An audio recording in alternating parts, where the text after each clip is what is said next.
本人嘅議程前發言嘅題目係優化職業保障，守護僱員生命安全。過去一年，澳門發生咗數宗較嚴重嘅工業意外，包括在有新城 A 區公屋地盤吊機事件、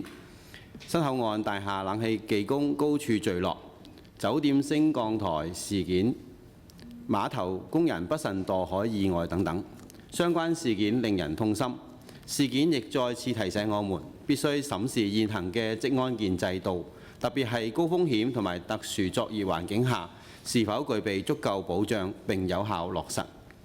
近年喺當局嘅推動下，本澳工傷總數略見下降。2023年亦通過《建築業職業安全健康法》，初步建立咗工地安全管理制度框架，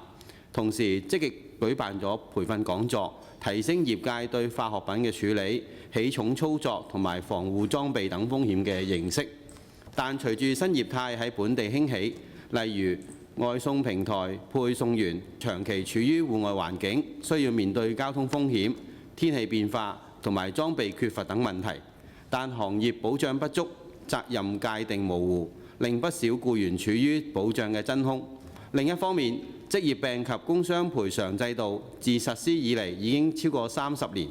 雖然經過歷次嘅修改微調，但法律整體嚟講未有根本性嘅改革，難以全面回應當代工作環境嘅變化，如醫療、生活成本嘅升幅，亦不利於形成有效嘅風險分擔同埋守法嘅實效。為此，本人提出以下嘅建議：